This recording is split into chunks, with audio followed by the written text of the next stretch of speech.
말씀 보시겠습니다. 이사야 43장.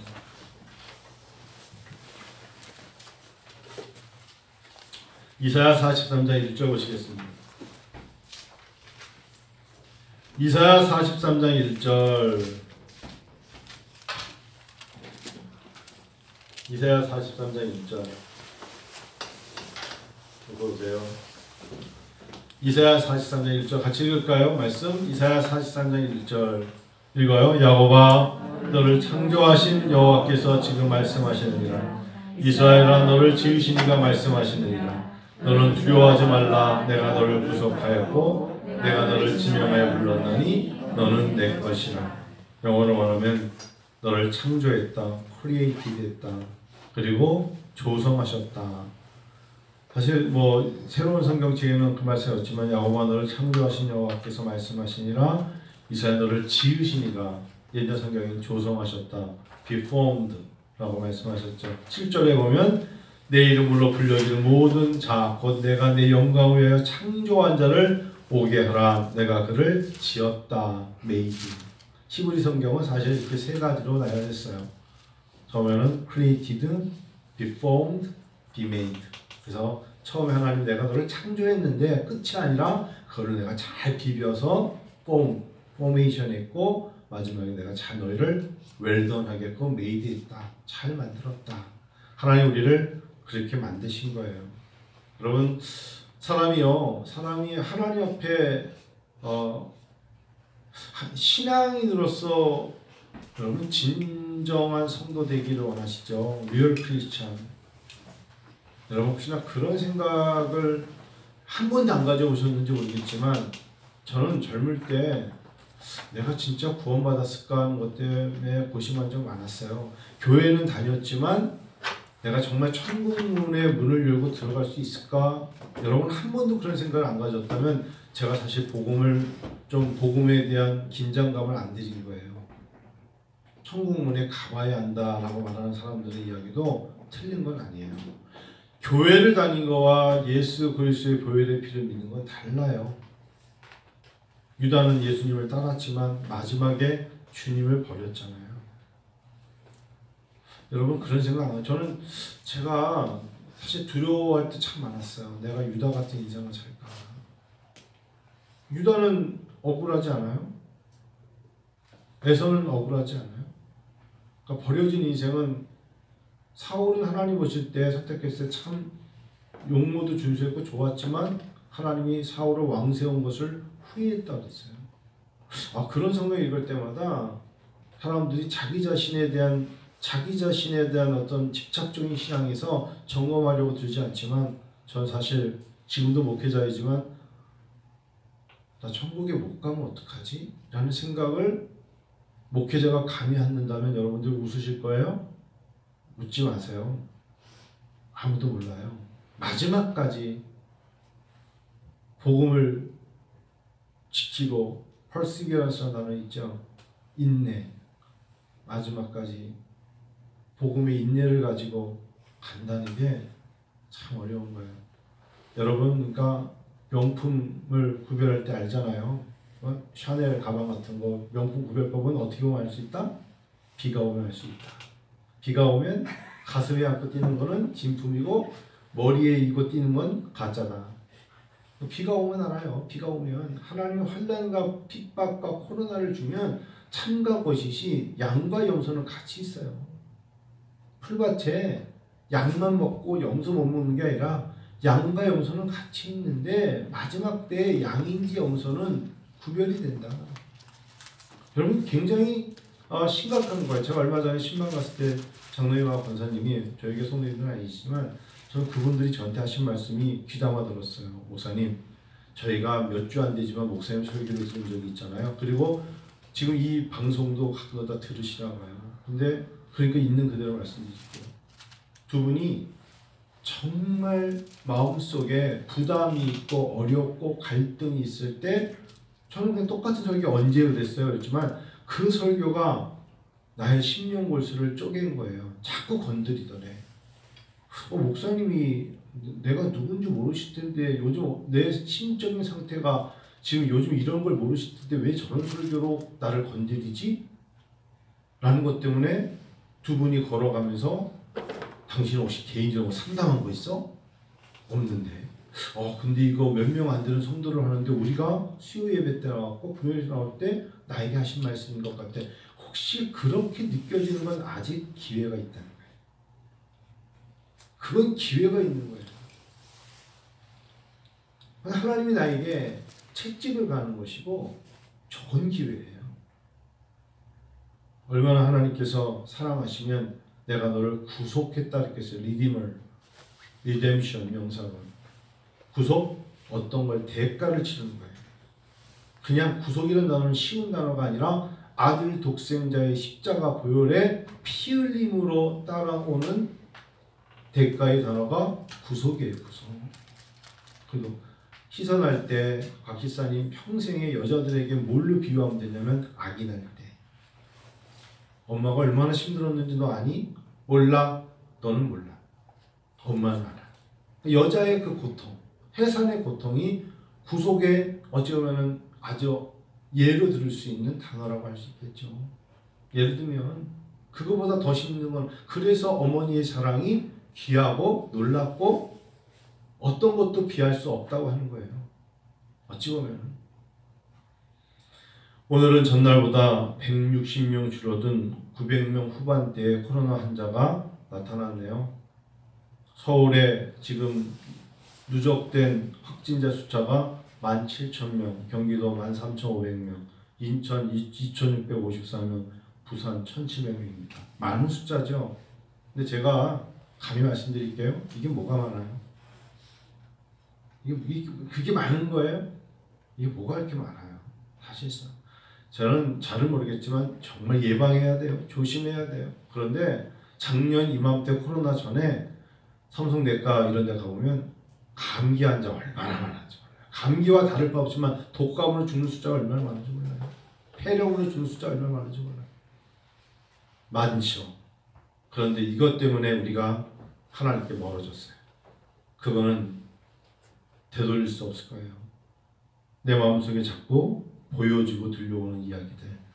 코로나19 때문에 아침에 새벽기도 끝나고 TV 딱 켜서 YTN 보려고 보면 요즘은 공수처 때문에 제가 안 볼 수가 없잖아요. 여러분 정치에 관심이 있는데 저는 그냥 표현하셨지 정치에 굉장히 관심이 많아요.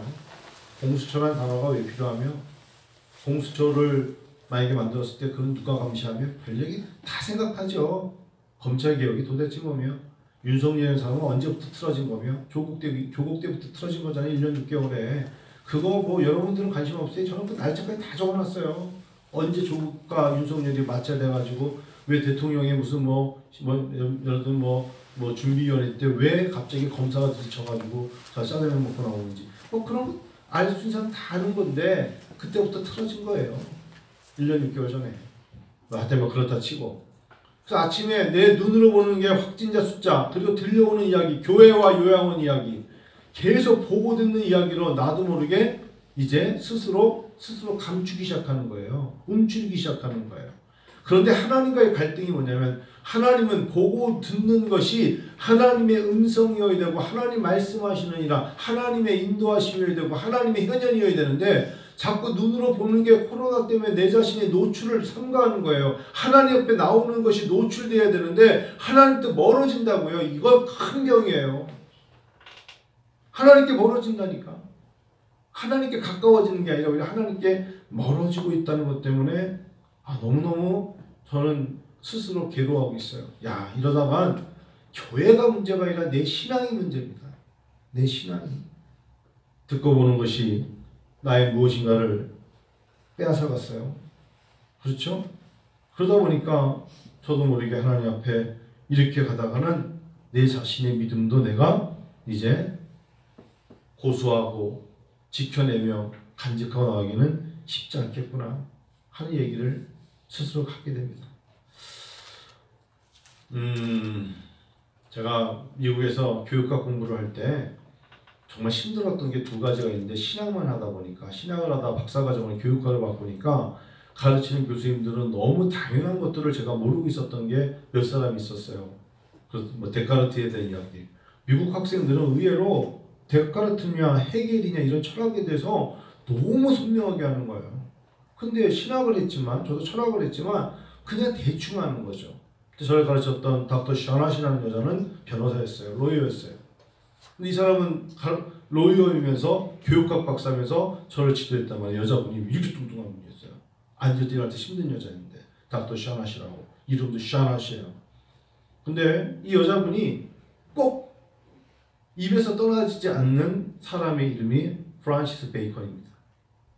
그래서 저도 신학대학에서는 프란시스 베이컨 이야기를 안 하지만 이분 때문에 공부 엄청 했어요. 프란시스 베이컨이 누구며 왜 이 사람이 중요하며 영국 제임스 7세 때 왜 프란시스 베이컨이 등용돼가지고 19년 동안에 법률 자문으로서 크럼브리 궁 근처에서 모든 저택의 호화로운 생활을 왜 했으며 이 사람은 어떤 사람이었는가? 뭐 제임스 왕크를 법무대신 삼고 재상이 되고 베를라 남작이 되고 성 알반스 백작 이런 얘기를 쭉 하는데 결국 프란시스 베이컨이 여러분 어떤 사람은 프란시스 베이컨 얘기하니까 화가를 말하는데 그 화가는 1900년대 사람이고 이 사람은 1600년 사람이에요. 이 프란시스 베이컨하고 화가 프란시스 베이컨 이름은 똑같지만 완전히 다른 사람이에요. 근데 교육학 공부할 때 프란시스 베이컨 얘기를 모른다는 건 교육학 공부를 안 한 거예요. 사실은. 왜 이 사람이 수상록에서 학문에 대한 책을 썼을 때 저는 그 영어 읽으면서 이해도 못했지만 나중에 사전 찾으면서 겨우겨우 더듬더듬 공부했지만 프란시스 베이컨이 왜 중요하냐. 목회자에게 두 가지가 중요해요. 첫 번째는 학문에 대하여 책이 중요하고 두 번째는 이 사람이 킹 제임스 버전을 마지막 1년 동안에 6개 스칼라십이 만든 것을 원고를 정해가지고 킹 제임스 왕 때 바로 그 당시 때 킹 제임스 버전을 마지막으로 점검하고 프린트하기 전에 검토한 사람이 프란시스 베이컨이에요. 유명하다고요. 이 사람이 19년이나 통치하면서 마지막에 23개의 법률 위반과 퇴폐로 잡혀서 어디 잡힙니까? 런던 참에 들어가잖아요. 4일 동안 잡혀 있었어요. 근데 워낙에 오래 있어야 되는데 이 제임스 왕이 그동안에 자기와의 친분으로 4일 만에 꺼내줘요. 자, 19년 동안 모든 걸 다 누렸어요. 당시 이 사람이 가지고 있는 재산이 24,155파운드. 사람이 가지고 있는 돈에 평범한 사람들의 돈의 200배 이상을 가지고 사치와 부를 자랑하던 사람이 프란시스 베이컨. 이 사람은요, 참 독특한 사람이 사고방식은요. 이 사람이 생각하는 것은 어쩌면 생각은 엄청난 자유주의인데 행동은 보수주의였어요. 그래서 정치계에서도 오늘날에도 프란시스 베이컨의 예를 들면서 생각은 굉장히 진보적이고 자유주의였지만 이 사람의 행동은 굉장히 보수적이었어요. 그 틀 안에서 움직였단 말이에요. 그러니까 이 사람이 쓴 책을 읽으면 엄청난 감동을 받는데 이 사람이 행동한 걸 보면 아주 제한적이었어요. 무슨 말씀드리냐면 이 사람은 사치, 물질에 대한 부를 갖다가 자랑스럽게 여기라 그랬어요. 당신이 부를 누리는 건 좋은 거라 그랬어요. 가난한 것이 자랑이 아니라 그랬어요. 그것이 당시의 청교도들에게 굉장히 치명적이었어요. 이 퓨어리탄들이 청교도들은 먹을 것도 절약하고 쓰는 것도 절약했고 생활도 사실상 굉장히 절제했는데 오히려 당시에 국교도와 청교도가 맞붙으실 때 프란시스 베이컨의 말 한마디가 오늘날로 말하면 이호령 같은 영향력이란 말이에요. 이호령이라는 사람이 만일에 문화관광부 장관을 했고 뭐 이상 장관도 했죠. 교수도 했죠. 서울대 있다가 이화여대에서 석자 교수까지 했죠. 사실 책이면 다 나오는 대로 시트치는 이호령 씨가 말 한마디에 얼마나 우리가 흥분합니까? 그런데 이 사람이 당시에 청교도들에게 말하기를 물질은 하나님이 주신 것이고 하나님이 주신 것에 대해서 감사하라 그랬어요. 그리고 오히려 그것을 자랑해라. 내가 많이 받은 것을 자랑할 줄 알아야 된다. 그것이 무엇이 잘못이며 무엇이 죄인가. 그러면 솔로몬은 그 많은 것을 가진 것에 대하여 하나님이 그를 저주하셨는가? 라고까지 말했던 게 프란시스 베이컨이에요. 근데 문제는 왜요? 이 사람이 퇴폐, 법률 위반 23개로 잡혀 들어갔다는 게 문제지. 4일 동안. 그럼 프란시스 베이컨이 잡혀 나온 다음에 그가 학문에 대하여 나흘 동안에 잡혀 있는 동안에 내가 특별히 잘못 살았구나 라고 생각하고 되돌아온 거죠. 학문은 기쁨을 준다. 다시 공부해야겠다는 거예요. 아, 내가 예전에는 공부를 많이 하던 사람이야. 그리고 내가 사람을 못 찾아갔다면 책을 통해서라도 내 자신을 쳐서 복종시키며 내가 성경 말씀을 탐독하고 나갔던 때가 있다. 학식이 있는 자에게서 가장 훌륭한 것을 얻을 수 있다. 사람들은 그래서 내 말 한마디에 귀를 기울인다. 근데 결국 내가 어느 순간에 정치적인 타협으로 간교한 사람이 되었다. 나 자신을 보니까 간교한 사람은 학문을 멀리하게 되어 있다. 그러니까 예전에 학문을 갖게 하게 할 때는 자기가 명철이 있었고 덕망이 있었는데 자기도 모르게 무엇인가 타협하면서 경멸의 대상이 됐을 때 가만히 보니까 내가 공부하지 않더라, 책을 읽지 않더라, 연구하지 않더라 라는 사람이 되어버렸다. 그러면 누구에게 찾아가서 누구를 멘토로 삼고 누구와 함께 갈 것이냐. 그 다음부터는 이 사람이 타락하기 시작한 거죠. 그래서 이제 이 프란시스 베이컨이 자기가 잡혀 나온 다음에 이 사람이 쓴 글 중에 이 존재감에 대한 글을 썼어요.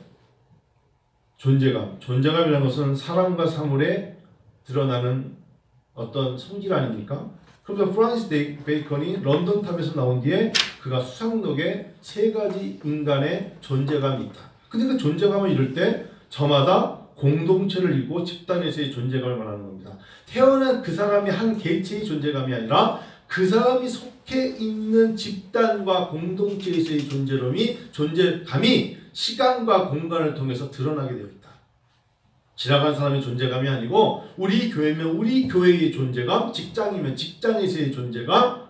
이해가시죠 여러분? 자기들의 비슷한 성향이든 취미든 아니면 그 나이든 아니면 뭐 그거에 통해서 존재감이 생기잖아요. 같은 반의 학생들이든 같은 학년이든 거기에 3가지 사람이 있다. 프란시스 베이컨의 3종류의 존재감을 가지고 온 사실 설교를 준비했던 거예요. 하나님의 부르심의 나의 존재감. 프란시스 베이컨 첫 번째, 꼭 있어야 될 사람이 있다. 두 번째, 있으나 마나한 사람이 있다. 세 번째, 있어서는 안 될 사람이 3가지 종류다. 너무 뻔한 거 아니에요? 1600년대에 프란시스 베이컨이 영국의 젠틀맨들에게 그냥 쓴 게 아니라 연설하면서 한 이야기입니다. 이걸 영어로 하면 멋있겠죠? 첫 번째, 꼭 있어야 될 사람. 꼭 있어야 될 사람은 존재감이 강한 사람이다. 그로 미래가 열리고 주변 사람들이 강한 긍정으로 더 높고 깊은 학문에 빠져든다. 결국 그 학문은 기쁨을 주고 삶을 장식해주고 능력을 가져다 주는데 학문은 그 사람들 전체 인격적으로 옮겨간다. 이게 바로 꼭 있어야 될 사람들 존재감입니다. 있으나 마나한 사람, 뭐 이건 언급하지 않을게요. 세 번째 문제는 있어서는 안 될 사람이에요. 있어서는 안 될 사람. 프란시스 베이컨은 노골적으로 나옵니다. 불행이 시작된다. 결국 분열이 온다. 결국 파멸이 온다. 개인적인 파멸은 공동체의 파멸이다. 여러분 이 이야기를 저는 프란시스 베이컨의 이 이야기를 들으면서 오늘날 한국 교회와 우리가 머무는 것에 예외 아니다 생각해요. 그거는 개인적으로도 마찬가지고 그가 부부든 가정이든 마찬가지예요. 그래서 가족의 구성원도 굉장히 조심해야 돼요.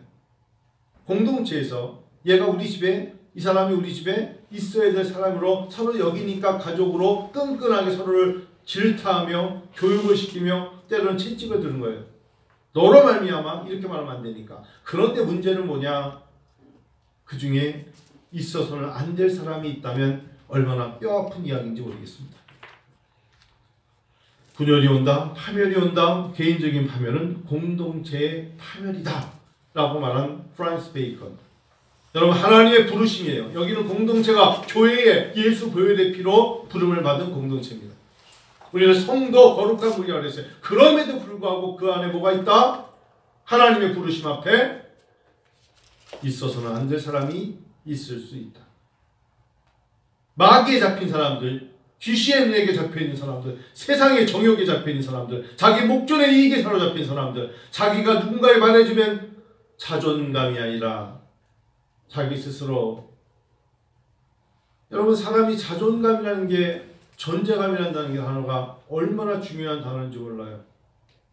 그런데 자기에 대한 자존감을 하나님 앞에서도 그렇고 사람들 앞에서도 스스로 보여주고 높여가며 고귀하게 여기며 나가야 되는데 그렇지 않다는 거예요.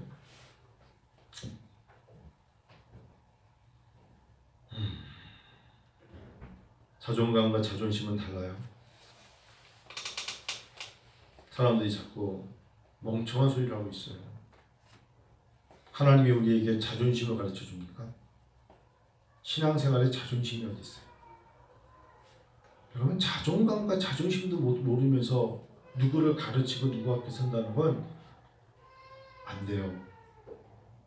하나님 말씀이 나에게 쳤을 때 하나님 자존심 상해요. 끝난 거예요.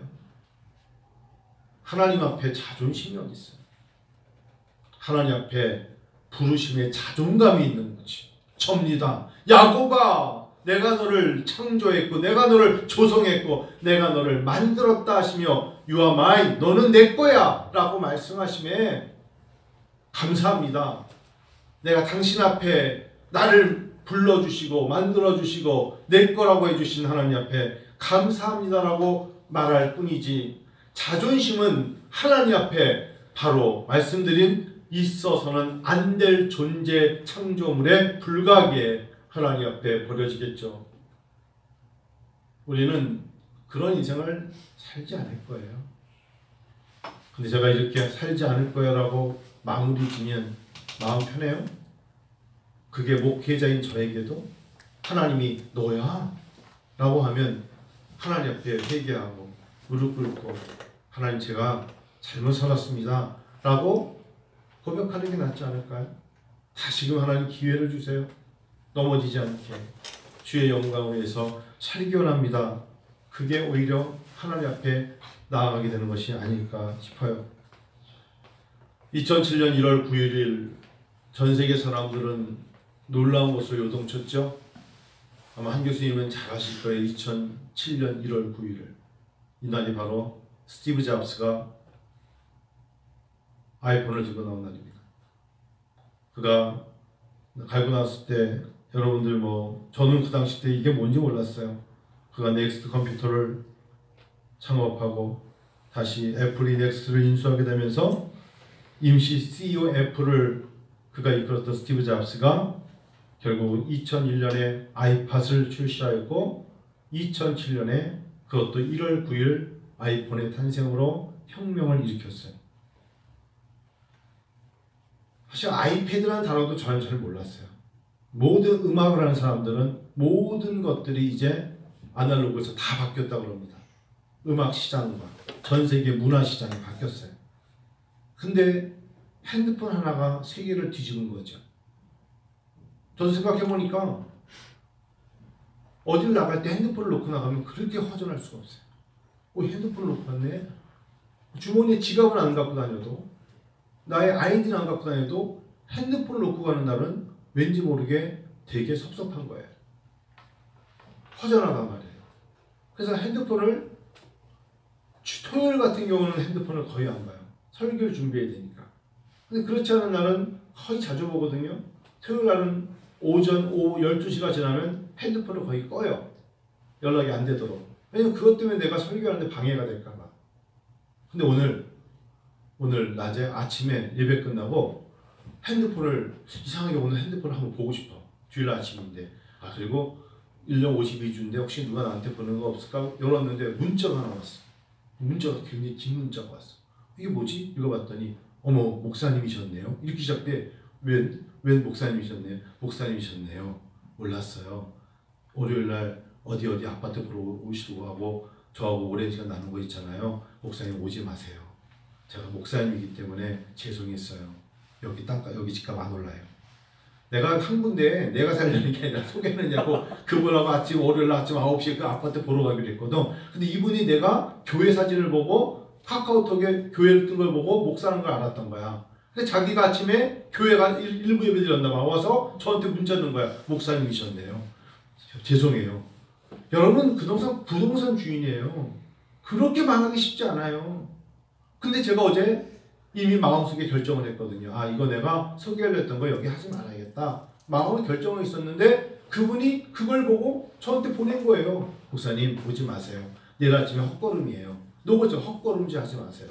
그리고 죄송했어요. 제가 이게 빨리 팔려고 아무나 붙잡고 있어요. 그런 글을 쓰기가 쉽지 않잖아요. 그래서 전화를 걸었어요. 제가. 여보세요? 그랬더니 깜짝 놀라면서 사실 제가 목사인데 그렇게 자세하게 말씀해 감사하다고. 그게 신앙의 양심이에요. 저도 충분히 알아봤어요. 그런데 그분은 거기가 4년 후에 집값이 안 오른다는 거예요. 자기 표현은. 지금 그렇게 한 사람이 들어오기에는 목사님 어려우신데, 목사님 제가 구체적으로 설명을 했거든요.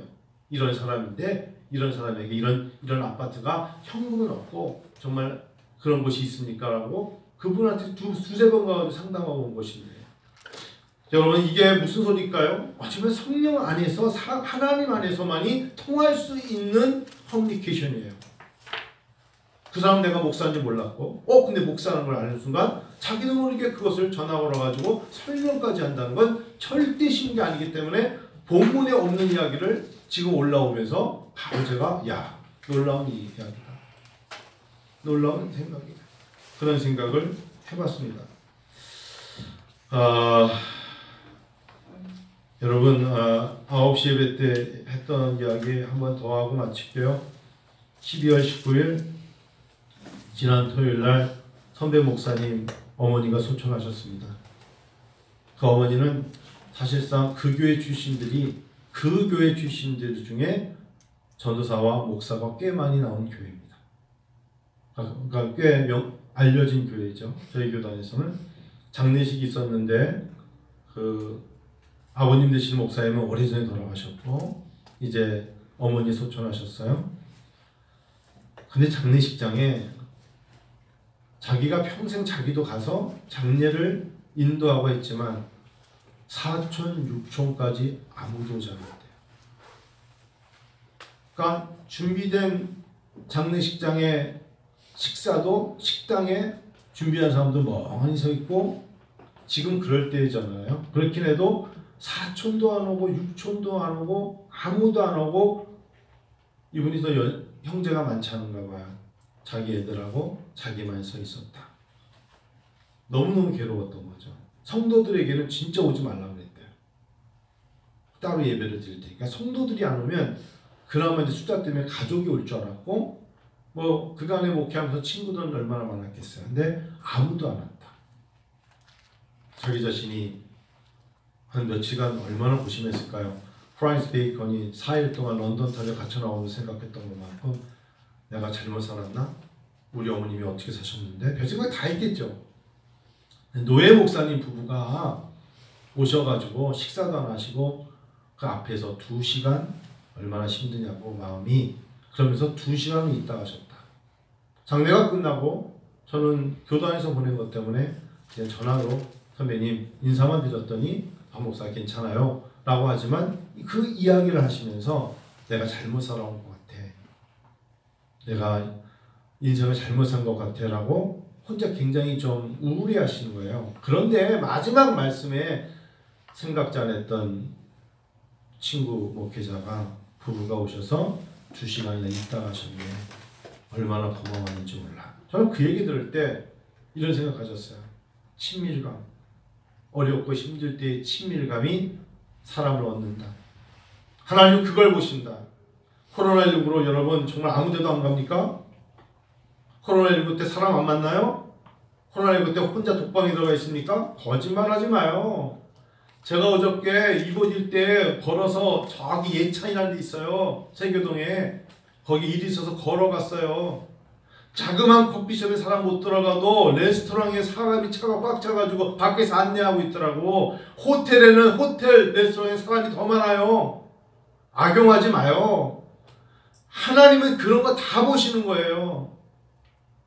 큰 식당, 오히려 뷔페 식당에는 코로나19로 거리 두기를 두지만 장사가 돼요. 어려운 데가 어려운 거라고요. 그러면 내가 교회의 발걸음을 멈추고 하나님께 나가는 게 멈추면 다른 것도 멈춰야지. 그렇지 않잖아요. 하나님은 그런 걸 보시는 거예요. 이 장례식장의 목사님, 혼주이신 목사님도 자기가 잘못 사는 게 아니에요. 사람들이 디아코니아가 없는 거고 코이노니아가 없는 거예요. 하나님의 세계를 놓친 거예요. 제가 감히 말씀을 못 드렸지만 그럴 만한 마음을 가질 수도 있다는 게 사람들이 친밀감이 없어서 그렇다면 하나님은 다 보고 계시겠죠. 이게 우리가 신앙적으로 하나님과의 친밀감을 놓치면 어떻게 합니까? 신앙이라는 게 뭔데? 신앙생활이라는 게 뭐죠?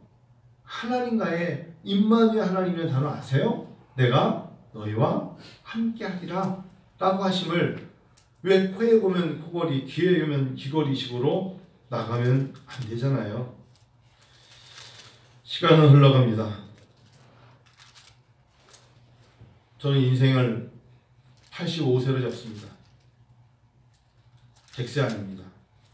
85세라는 건 걸을 수 있을 때입니다. 운전할 수 있을 때를 말씀드리는 겁니다. 어쩌면 80으로 잡아도 될 것입니다. 운전하지 못하는 나이요, 시력을 잃어버리면 살아도 사는 게 아닐 것이고 제가 지팡이를 들고 어디로 가겠습니까? 80입니다. 인생은 시간은 흘러갑니다.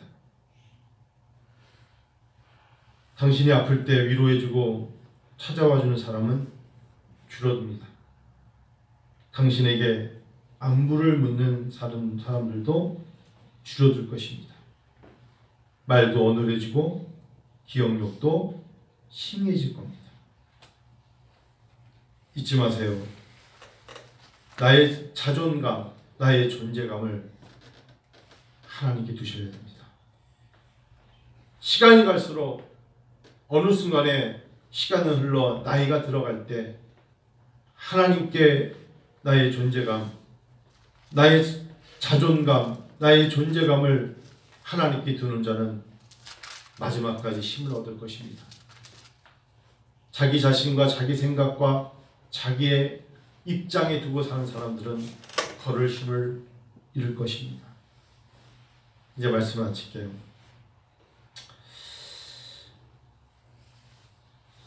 설교를 준비하면서 마음속에 그런 하나님 앞에서의 고백을 2020년 52주를 마무리하면서 저 고생하지 않았어요.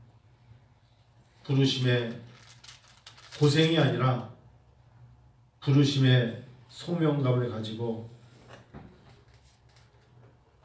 최선을 다했어요. 근데 하나님 보실 때는 최선인지 모르겠어요. 몸부림치는 고생한 거 아니에요.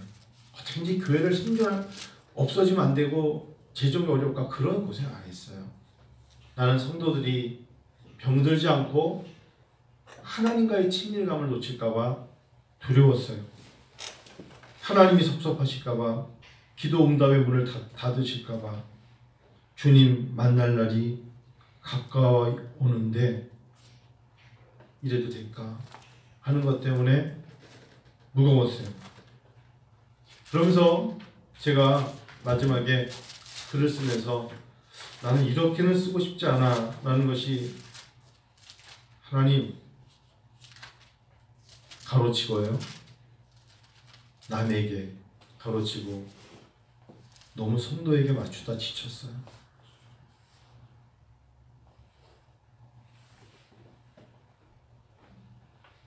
이게 사실은 목회자가 할 말은 아니지만 남에게 너무 맞추다 지쳤어요. 여러분, 담임 목사님도 이런 설교해요. 남 가로치고 성도에게 맞추다 지쳤어요. 그래서 마지막에 이렇게 썼어요. 그런데도 하나님께 맞추다 보니까 힘을 얻었어요. 너무 내 기도가, 나의 모든 생각이 남에게 있었어요. 지쳤어요. 2021년에는 덜 지칠래요.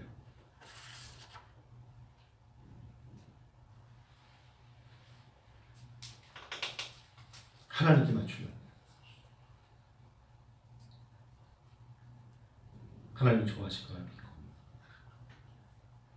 2021년 성구영신 예배를 기점으로 남에게 맞추지 않을 거예요. 그 남이라는 단어가 가로치고 여러 종류가 있지만 이제 나 한 사람 야곱아 부르신 하나님의 그 이름 앞에 서 있는 나. 여러분 제가 이기적일까요? 여러분 자신을 돌이켜보세요. 여러분의 기도에 담임 목사가 얼마큼 있었는지, 얼마나 교회가 있었는지, 아슬아슬하다는 생각을 갖고 함께 공유하면서 왔는지. 그렇다면 그런 거 아니겠어요? 근데 분명히 말씀드릴게요. 하나님께 맞출게요. 그러면 하나님이 자비와 긍휼로 인도하심이 있을 줄로 믿습니다.